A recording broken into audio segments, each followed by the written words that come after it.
各位好，今天我们来聊三个东西：字体、语言与地区、词典。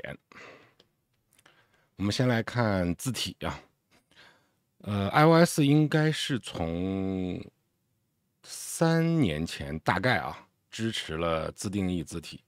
我们一直被诟病的就是对于中文的字体支持的一直不多。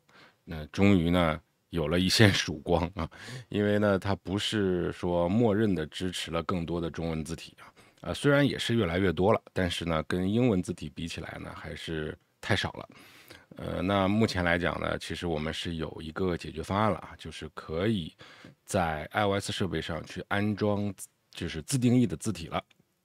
那但是呢，这个自定义的字体，它的安装方式和电脑上还是有所不同的。那我说这个电脑其实包括了 Windows 电脑和 Mac 电脑。其实字体文件关于安装自定义字体这件事情，在电脑端是一样的很多这个刚开始用 Mac 电脑的用户，会天然的觉得，Mac 电脑的字体是不是要一个特别的文件格式其实不是你直接把 Windows 的字体文件拿出来放到 Mac 上面，也就直接能用了所以电脑之间的字体它是完全通用的。但是如果你把这个字体文件拷贝下来，不管用什么办法吧，你放到 iPhone 或 iPad 这样的移动设备当中，那个是没有办法直接用的。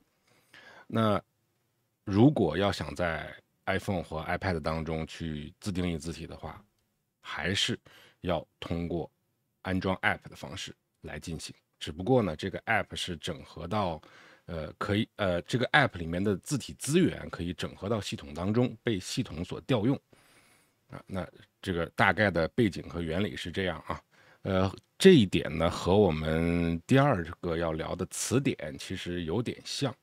这个词典呢，当然你可以安装一些第三方的词典的 App 就大部分人也是这么做的。但是呢，如果要想跟系统整合的比较好，因为大家知道 iOS 系统它的开放程度其实并没有像桌面系统那么的开放。那比如说你桌面系统你装一个第三方的词典应用，它比较容易的就能够做到什么鼠标取词点一下就能蹦出来一个解释但是在 iOS 里面，这个它相对封闭的系统，要想做到这个，它需要请求更多的系统权限就是不是那么容易做到。所以第三方词典呢，它跟系统的整合就不会有电脑端来的那么的好。但是呢，iOS 系统是内置了词典这个功能的。这个从刚一开始没有到后来有，到再后来越来越丰富。其实你如果用好了，80%-90%的概率下，你是可以替代第三方的词典的除非你是这个正在学习一门语言那也是没办法。但是平时生活跟工作当中偶尔查一查字典，其实你是不需要再去安装第三方的字典 App 的。那关于语言跟地区呢，这个没有什么特别好说，就是想带大家看一看设置而已好，那针对于这3点呢，我们接下来就来看一下我的演示机我们一起来看看这个设置里面的一些详细的操作吧。首先找到设置的通用那往下稍微滑一滑，你就会看到字体词典，还有语言和地区。这个是顺着聊下来的，上一讲我们讲的键盘嘛。我们先来看字体。为什么先来看字体？没啥好讲的，因为我这个手机里面没有装字体。然后如果安装的话，它直接给你显示的是你安装的字体的 App 以及支持的一些字体那没有装怎么办？如果大家自己想装的话，这边有一个很方便的链接，你只要打开 App Store，然后呢，理论上它应该就跳转到一些字体 App 我不知道当时是不是，这个应该明显不对，再试一下咦，看来只跳到 App Store 了没有跳到字体。那我就尝试在 App Store 搜索一下字体。就类似于这种吧。类似于这种像这个应该就是这输入法就不对了啊。那像这种，像这种，像这种。但前提是这些我都没试过啊，我自己都没试过。但这种应该都是给你的 iOS 系统添加一个字体的，我就不在这边试了，因为添加自定义字体其实这个需求并不是一个大众的需求，特别是在手机端。但是呢，如果你在电脑上做的一些文档啊之类的啊，如果你想在手机端也能够显示的一模一样，比如说你电脑上安装了一个字体，但是你手机上你没装，那这种时候你即便把它同步到手机上，你看到的样子也是不一样的啊，哪怕你就是一个 Word 文稿啊，也是这样子，当然 PDF 除外。那这种情况下，如果你有这个需求，之前如果不知道，今天知道一下啊 ，iOS 是可以安装第三方的字体的，也可以支持自定义字体。你说这个字体我网上找不到的，也没地儿买去，这就是我自己才有的，我有一个独特的字体文件啊，有这种情况的啊，特别是很多公司会有自己的字体 ，Apple 也有自己的字体。那么这种时候，你可以找一些支持你载入自定义字体文件的 App。理论上，大部分的字体 App 都支持自定义的。但是呢，绝大多数的这种字体 App，它里面是自带的一些字体，然后你可以用 App 内购买的方式，或者它免费一些，让你下载下来用。但是应该也支持的，这个有需求的就大家自己找找看吧啊！我相信这个应该也是一个小众的需求啊。那这个是关于字体啊。那接下来我们来看一下词典。词典啊，在这里点下这个词典之后，你就会看到，这个是 iOS 系统内置的词典。那也就是说，如果你想用哪一个词典去查找生词的话，你就把哪一个勾上就好了。啊，我这个手机是默认的啊，我没有更改过。但是你如果有相应的需求，你可以改。勾完了之后怎么用呢？因为在 iOS 当中，它并没有一个词典的应用嘛。它是完全整合在系统里面的，你在任何地方看到了，只要是一个文字，其实你都可以呼叫出词典的。那我来举个例子啊，比如说我就写一个，我说今天好了，我都没打字，我就直接用这个候选字啊。那我想把这个今天查查字典，那这个时候怎么查呢？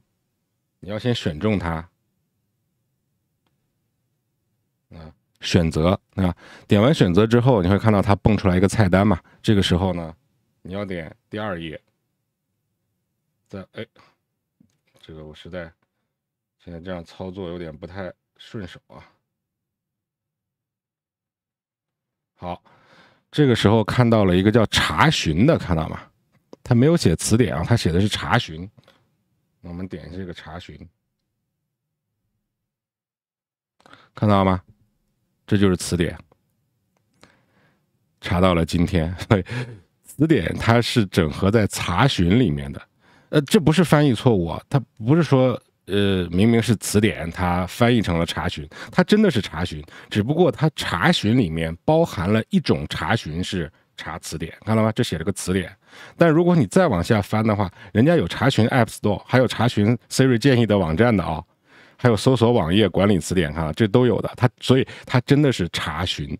那这个如果你没有点进来过，大概率上你可能还真的不知道啊，原来这个iOS 系统自带的还蛮强大的词典，其实就内置在查询里面。特别是如果你对一些小语种有需求的话，那我觉得这个是更会帮助你吧，啊，更好的去运用好你手中的设备。我再次强调，它是一个系统自带的，它没有一个单独的操作界面。但是呢，你在任何的界面当中，只要出现文字的地方，甚至是照片，因为现在 iOS 是可以在照片当中提取文字的嘛，只要你看到文字的地方，选中它，然后在这个悬浮的菜单当中选择查询，里面就是词典了。那这个就是我们要说的第二个啊，最后一个我们一起来看一下语言与地区吧。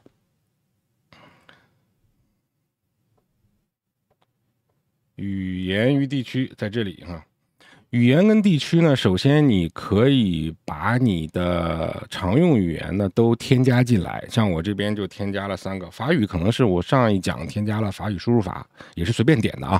但如果你有更多语言的需求，你可以点这里的添加语言，把它添加进来。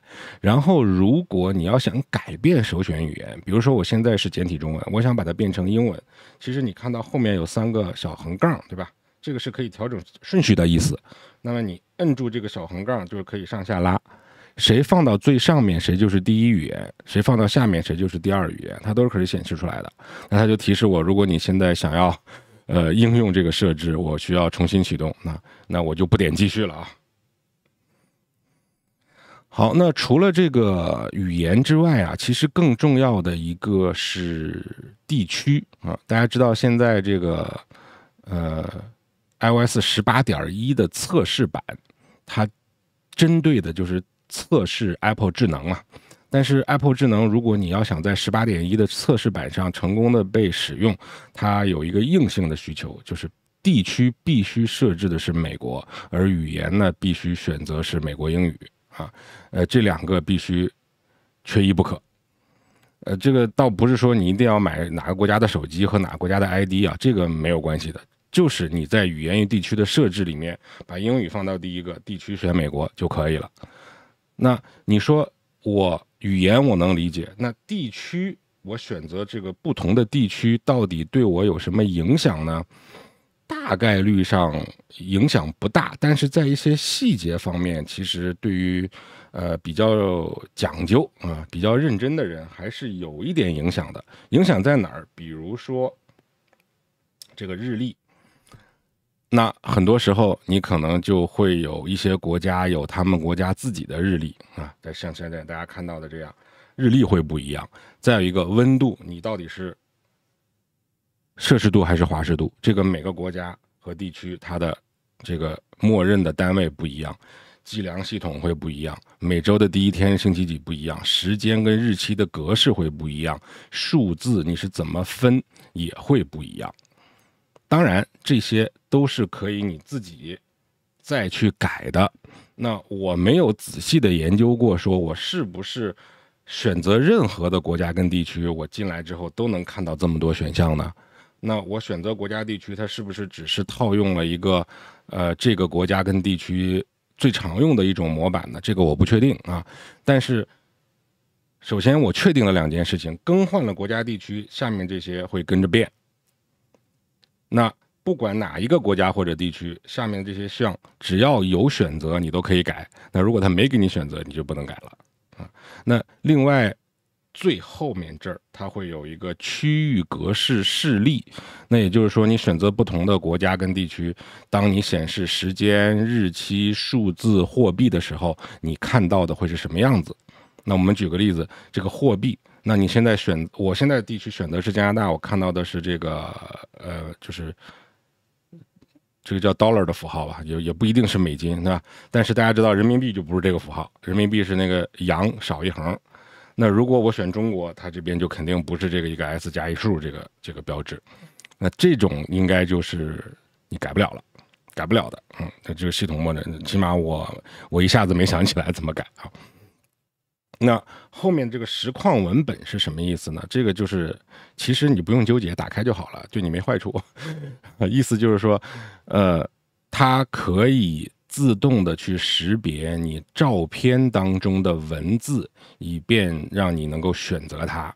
那我可以现场举个例子，我现在是打开的，对吧？那我就截个屏嘛。大家知道现在这个是文字，我如果想用查字典的方式查一下日历这2个字，我怎么查？我现在没法查呀。因为我没办法选中这2个字嘛，对吧？那这个时候我截屏一下，截屏之后，那这是什么了？这就是一张图片了嘛。那如果你打开了识别图片当中的文本，大家可以看到这里这个标志，只要你看到这个标志就可以识别文本了。我点一下，这图片当中的每一个文字都被高亮出来了。那我如果想查询日历，我就直接长按，你看这个时候日历是不是这2个字就被选中了？那我同样我点查询，是不是就出来了？所以呢，今天啊，相当于给大家介绍一些小技巧啊，这些可能是比较偏冷门的设置，但是既然我们是要做全套的 iPhone 的介绍的节目，那我想这个也别落掉，也是属于我们 iOS 的一部分，小众需求也是需求。好，所以今天的节目呢，我们就先聊这么多关于字体、词典、语言和地区。如果大家还有什么想聊的，或者你想做什么补充，欢迎各位在下方进行留言或者评论。感谢各位的观看和关注，我们下期再见。